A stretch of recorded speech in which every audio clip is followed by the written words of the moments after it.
Hello guys, ਮੈਂ ਤੁਹਾਡਾ host ਹਾਂ ਹੁਸੈਨ ਸ਼ਾਹ ਔਰ ਤੁਸੀਂ ਵੇਖ ਰਹੇ ਹੋ ਸਾਡਾ YouTube ਚੈਨਲ 1 ਮਿੰਟ। ਜਿਸ ਤਰ੍ਹਾਂ ਕਿ ਤੁਹਾਨੂੰ ਪਤਾ ਹੈ ਕਿ 1 ਮਿੰਟ ਵਾਲਿਆਂ ਨੇ ਪੂਰੇ ਪਾਕਿਸਤਾਨ ਦੇ ਵਿੱਚ ਜਿੱਥੇ ਵੀ ਨਾਯਾਬ ਚੀਜ਼ਾਂ ਨੇ, ਕਿਉਂਕਿ ਪਾਕਿਸਤਾਨ ਦੇ ਵਿੱਚ ਬਹੁਤ ਨਾਯਾਬ ਚੀਜ਼ਾਂ ਨੇ, ਤੇ ਅੱਜ ਅਸੀਂ ਤਸ਼ਰੀਫ ਲਿਆਏ ਹਾਂ ਮੁਗਲਪੁਰੇ ਦੇ ਕਰੀਬ ਹੀ ਸ਼ਾਲਾਮਾਰ ਹਸਪੀਟਲ ਦੇ ਪਿਛਲੇ ਪਾਸੇ ਭਗਵਾਨਪੁਰੇ ਸ਼ਾਹਿਦ ਪਹਿਲਵਾਨ ਖੋਏਵਾਲਾ, ਜਿਨ੍ਹਾਂ ਨੇ 3 ਦਫਾ टाइटल जितया है पंजाब की चैंपीयनशिप का और बड़े ही मशहूर और बड़े ही जिंदा दिल इंसान ने, शेरे पंजाब ने।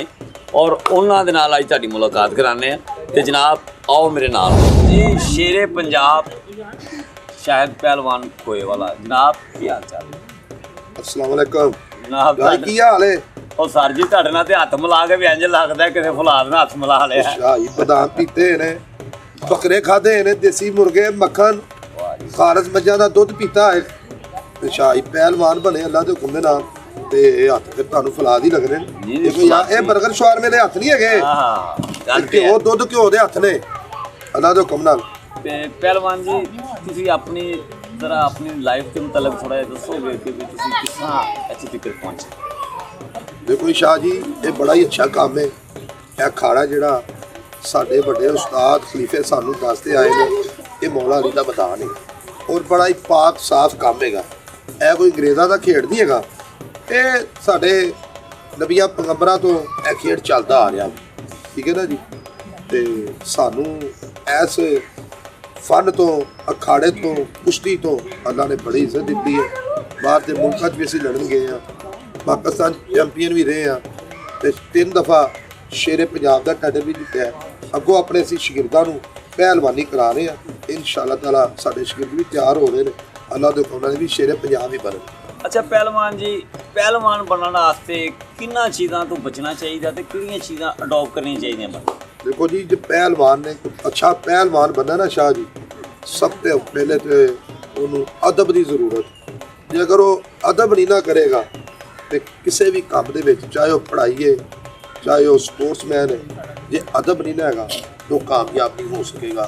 दूसरी नंबर उन्होंने बुराई तो बचना चाहिए, बुरे कामों तो नमाज पढ़नी चाहिए तो पहलवानी करे। असीं नहीं मानते कि एक बंदा बुराई तो बचे, नमाज पढ़े, तेल पिंड नूं मले ते अच्छी खुराक खावे, बादाम पीवे, दुध घ्यो पीवे, फल खावे ते वो पहलवान ना बन सके। अच्छा शाहिद साहब, तुहाडा बड़ा नाम सुनिया है, बड़ा इहदे खर्चा भी बड़ा आउंदा है।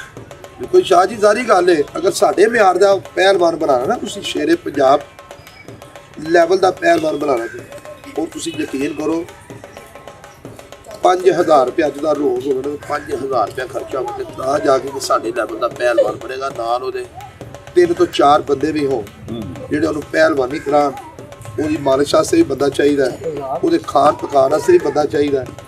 फिर उस्ताद खलीफिਆਂ ਦੀ भी बड़ी मेहनत ਹੁੰਦੀ ਹੈ ਨਾਲ, ਜਿਹੜੇ ਆਪਣਾ बड़ा कीमती वक्त ਕੱਢ के ਉਹ ਸਾਨੂੰ ਮਿਹਨਤਾਂ ਕਰਾਉਂਦੇ ਨੇ, ਤਦ ਜਾ ਕੇ ਯਕੀਨ ਕਰੋ ਉਹਦੇ ਵਿੱਚ ਮਾਂ ਬਾਪ ਦਾ ਹੀ ਬੜਾ ਅਮਲ ਦਖਲ ਹੁੰਦਾ ਹੈ।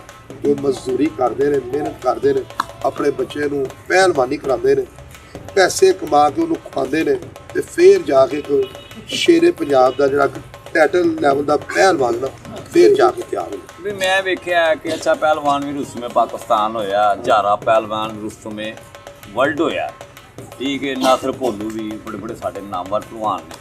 अच्छा इन्हां नूं सपोर्ट गौरमेंट करदी है या ये अपने आप हुंदे? आज देखो जिन्हां दे तुसीं नाम लिते ने ना पहलवानां दे, जारा पहलवान होया, भोलू पहलवान, अच्छा पहलवान होया, ये बेमिसाल पहलवान होए ने वर्ल्ड ते नाम होया, और इन्हां दा नेमत बदल कोई पहलवान नहीं होया, ठीक है। बड़े बड़े नाम पाकिस्तान दे विच होए ने, सारे दा असीं एहतराम करदे। गोगा पहलवान गुजराल दा गोगा पहलवान नामवर गुजराल होया वे, हाँ नहीं बस सुल्तानी वाला होया वे, साडे लाहौर दा गामा पहलवान होया, करीम बख्श पेरड़े वाला होया वे, काला जारा पहलवान होया, भोला गाड़ी पहलवान होया। क्या बात है, लाहौर दे बड़े बड़े नामवर पहलवान होए, मजीद माड़ू वाला होया, भोला भाला पहलवान होया वे। ते जनाब असीं ते हुकूमत अगे अपील करांगे कि यह फन खत्म होया क्यों? देखो ना खाड़े कब्रस्ताना दे विच आ गए ने, तुहाडा कैमरा दिखा रहा है कि यह फन बरसगीर दौर का राजे महाराजियां का फन है ते इहदी ना सरपरस्ती होने की वजह की है।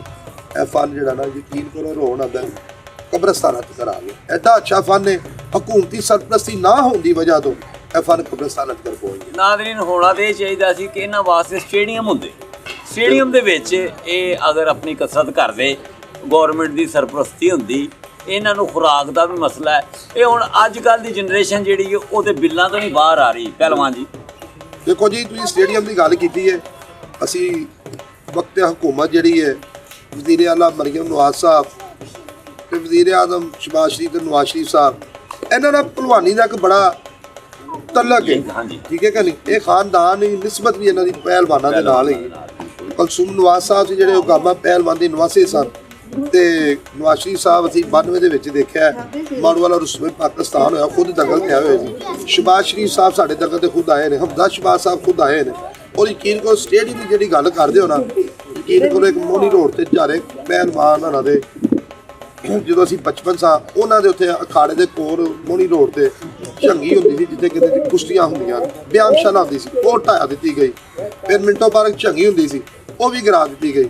ਉਸ ਤੋਂ ਬਾਅਦ 30 ਸਟੇਡੀਅਮ ਦੇ ਦੰਗਲ ਹੁੰਦੇ ਸੀ, ਉਹ ਵੀ ਗਿਰਾ ਦਿੱਤੀ ਗਈ। ਉਸ ਤੋਂ ਬਾਅਦ ਸਾਡੀ ਹੋਸ਼ ਦੇ ਵਿੱਚ ਮਿੰਟੋ ਪਾਰਕ ਲਾਰੀ ਅੱਡੇ ਦੇ ਨਾਲ ਹੈਦਰ ਸਾਈਂ ਦਰਬਾਰ ਦੇ ਪਿਛਲੇ ਪਾਸੇ ਇੱਕ ਪਹਿਲਵਾਨਾਂ ਨੂੰ ਸਟੇਡੀਅਮ ਬਣਾ ਕੇ ਦਿੱਤਾ ਗਿਆ, ਜਿਹੜਾ ਕਿ ਮੈਂ ਤੁਹਾਨੂੰ ਹੁਣੇ ਮੂਵੀ ਵੀ ਦਿਖਾਈ ਹੈ, ਬੜੀ ਪਬਲਿਕ ਬੈਠੀ ਹੋਈ ਹੈ। ਅੱਜ ਜਦੋਂ ਦਾ ਇਹਨਾਂ ਨੇ ਮੀਆਂ ਸਾਹਿਬ ਨੇ ਜਾਂ ਜਿਹੜੀ ਵੀ ਕੋਈ ਹਕੂਮਤ ਇਹਨਾਂ ਨੇ ਪਾਰਕ ਵੱਡੀ ਕੀਤੀ ਹੈ ਜਨਾਬ, ਉਹ ਵੀ ਸਟੇਡੀਅਮ ਕਰਾ ਦਿੱਤਾ ਗਿਆ ਵੇ। ਪਹਿਲਵਾਨੀ ਦੀ ਖਤਮ ਹੋਣ ਦੀ ਵਜੂਹਾਤ ਹੀ ਇਹ ਹੈ ਕਿ ਜਿਹੜੇ ਇੱਕ ਪਹਿਲਵਾਨਾਂ ਦੇ ਸਟੇਡੀਅਮ ਨਹੀਂ ਹੋਣਗੇ ਤਾਂ ਕਿੱਥੇ ਜਾ ਕੇ ਕੁਸ਼ਤੀ ਕਰਨਗੇ, ਕਿੱਥੇ ਜਾ ਕੇ ਦੰਗਲ ਹੋਣਗੇ।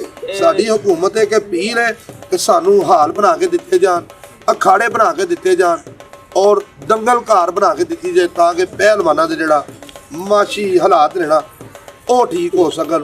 ਜ਼ਿਆਦਾ ਤੋਂ ਜ਼ਿਆਦਾ ਹਕੂਮਤ ਨੂੰ ਪਹਿਲਵਾਨੀ ਦੀ ਸਰਪ੍ਰਸਤੀ ਕਰਨੀ ਚਾਹੀਦੀ ਹੈ ਔਰ ਦੰਗਲ ਕਰਾਣੇ ਚਾਹੀਦੇ। ਇਹ ਪੰਜਾਬ ਦੀ ਸਕਾਫਤ ਹੈ, ਸਾਡਾ ਵਿਰਸਾ ਹੈ ਕਿ ਵੀ ਇਹ ਕੁਸ਼ਤੀ ਹੈ, ਸਾਡੀ ਪਹਿਚਾਨ ਹੈ, ਪਹਿਚਾਨ ਹੈ ਪੰਜਾਬੀ ਸਾਡੀ ਪਹਿਚਾਨ ਹੈ, ਜਾਨ ਵੀ ਹੈ, ਸਾਡੀ ਪਹਿਚਾਨ ਵੀ ਹੈ। ਅੱਲਾਹ ਪਾਕ ਨੇ ਸਾਨੂੰ ਬੜੀ ਇੱਜ਼ਤ ਦਿੱਤੀ ਹੈ ਇਸ ਅਖਾੜੇ ਤੋਂ, ਇਸ ਕੁਸ਼ਤੀ ਤੋਂ। ਅਸੀਂ ਤੇ ਉਹਨਾਂ ਨਾਲ ਬੜਾ ਪਿਆਰ ਕਰਦੇ ਹਾਂ। ਅਸੀਂ ਹਕੂਮਤ ਅੱਗੇ ਵੀ ਅਪੀਲ ਕਰਾਂਗੇ, ਦਰਖਾਸਤ ਕਰਾਂਗੇ ਕਿ ਖਾੜਿਆਂ ਨੇ ਤਵੱਜੋ ਦਿਓ, ਜਿਹੜੇ ਅੱਜ ਦੀ ਨੌਜਵਾਨ ਨਸਲ ਹੈ ਜਿਹੜੀ ਨਸ਼ੇ ਦੀ ਲਾਹਨਤ ਤੋਂ ਬਚ ਸਕੇ। ਇਹ ਬਰਗਰ ਸ਼ਵਾਰਮੇ ਆ ਗਏ ਨੇ, ਕੀ ਇਹ ਖੁਰਾਕਾਂ ਨੇ ਦੱਸੋ? ਉਹ ਪਹਿਲਾ ਵਕਤ ਹੋਣੇ ਚਾਹੀਦੇ ਨੇ, ਖਾਲਸ ਦੁੱਧ ਹੋਣੇ ਚਾਹੀਦੇ ਨੇ, ਖਾਲਸ ਘਿਓ ਹੋਣਾ ਚਾਹੀਦਾ, ਬਦਾਮ ਹੋਣੇ ਚਾਹੀਦੇ ਨੇ। ਬੱਚੇ ਸਵੇਰੇ ਉੱਠਣ, ਸਾਡੀ ਇਹ ਮਾਂ ਪਿਓ ਅੱਗੇ ਅਪੀਲ ਹੈ ਕਿ ਬੱਚਿਆਂ ਨੂੰ ਪਹਿਲਵਾਨੀ ਕਰਾਓ, ਸੁਬਾਹ ਨਮਾਜ਼ ਫਜਰ ਲਈ ਉਠਾਓ, ਨਮਾਜ਼ ਪੜ੍ਹਨ, ਅਖਾੜੇ ਆ ਜਾਣ, ਆਪਣੀ ਪਹਿਲਵਾਨੀ ਕਰਨ ਤੇ ਉਹਨਾਂ ਨੂੰ ਅੱਛੀ ਖੁਰਾਕ ਖਵਾਉਣ। ਤੇ ਦੇਖਣਾ ਇਨਸ਼ਾ ਅੱਲਾਹ ਤਾਲਾ ਅੱਲਾਹ ਦੇ ਹੁਕਮ ਦੇ ਨਾਲ ਬੱਚੇ ਪਹਿਲਵਾਨ ਬਣਦੇ ਨਹੀਂ ਬਣਦੇ। ਨਾਜ਼ਰੀਨ, ਮੇਰੀ ਵੀ ਹਕੂਮਤ ਅੱਗੇ ਇਹ ਅਪੀਲ ਹੈ ਕਿ ਦੇਖੋ, ਫਲਾਦਿਆਂ ਦੇ ਵਿੱਚ ਭਲਵਾਨ ਨਹੀਂ ਬਣਦੇ, ਭਲਵਾਨ ਹਮੇਸ਼ਾ ਖਾੜਿਆਂ 'ਚ ਹੀ ਬਣਦੇ। ਤੇ ਜੇ ਅਸੀਂ ਖਾੜੇ ਢਾਹ ਕੇ ਉੱਥੇ ਫਲਾਦੇ ਬਣਾ ਦਿਆਂਗੇ ਤੇ ਫਿਰ ਭਲਵਾਨੀ ਦੀ ਫਿਰ ਸਾਡੀ ਸਕਾਫਤ ਮਿਟਦੀ ਜਾਏਗੀ। ਅਸੀਂ ਆਪਣੀ ਸਕਾਫਤ ਨੂੰ ਮਿਟਣ ਨਹੀਂ ਦੇਣਾ। ਸ਼ਾਹ ਸਾਹਿਬ, ਤੁਹਾਡਾ ਬਹੁਤ ਬਹੁਤ ਸ਼ੁਕਰੀਆ, ਤੁਸੀਂ ਸਾਨੂੰ 1 ਮਿੰਟ ਨੂੰ ਟਾਈਮ ਦਿੱਤਾ। ਤੇ ਜਨਾਬ, ਤੁਸੀਂ ਕੋਈ ਪੈਗਾਮ ਦੇਣਾ ਚਾਹੋ ਨਵੀਂ ਨਸਲ ਵਾਸਤੇ? ਦੇਖੋ ਜੀ, ਮੇਰੀ ਇਹ ਨਵੀਂ ਨੌਜਵਾਨ ਜਿਹੜੀ ਨਸਲ ਆਉਣ ਵਾਲੀ, ਇਹ ਅਸੀਂ ਉਹਨਾਂ ਨੂੰ ਕਹਾਂਗੇ ਕਿ ਸਿਗਰਟ ਨੋਸ਼ੀ ਤੇ ਗੁਟਕਾ ਤੇ ਜਿਹੜੀ ਨਸ਼ਾਵਰ ਜਿਹੜੀਆਂ ਚੀਜ਼ਾਂ ਨੇ ਨਾ, ਉਹਨਾਂ ਤੋਂ ਦੂਰ ਰਹਿਣਾ ਚਾਹੀਦਾ। 5 ਗਾਨਾ ਨਮਾਜ਼ ਪੜ੍ਹਨ, ਮਾਂ ਪਿਓ ਦਾ ਅਦਬ ਕਰਨ ਤੇ ਅਖਾੜਿਆਂ ਦੇ ਪਾਸੇ ਆਉਣ। ਜਿਸ ਬੱਚਿਆਂ ਨੂੰ ਕਿਸੇ ਵੀ ਚੀਜ਼ ਦੇ ਸਪੋਰਟਸ ਦਾ ਸ਼ੌਕ ਹੈਗਾ ਨਾ, ਅਸੀਂ ਉਹਨਾਂ ਅੱਗੇ ਅਪੀਲ ਕਰਾਂਗੇ ਕਿ ਬੁਰਾਈ ਤੋਂ ਬਚੋ, ਬੁਰਾਈ ਦੀ ਜੜ ਨੂੰ ਖਤਮ ਕਰਨਾ ਹੈ ਤੇ ਅਖਾੜੇ ਆਬਾਦ ਕਰੋ, ਗਰਾਊਂਡਾਂ ਆਬਾਦ ਕਰੋ ਤੇ ਹਸਪਤਾਲ ਜਿਹੜੇ ਨੇ ਉਹ ਬਰਾਦ ਕਰੋ। ਨਾ ਬਹੁਤ ਬਹੁਤ ਸ਼ੁਕਰੀਆ। ਨਾਜ਼ਰੀਨ, ਇਹ ਸਨ ਸ਼ੇਰੇ ਪੰਜਾਬ ਜਨਾਬ ਸ਼ਾਹਿਦ ਸਾਹਿਬ ਹੋਏਵਾਲ।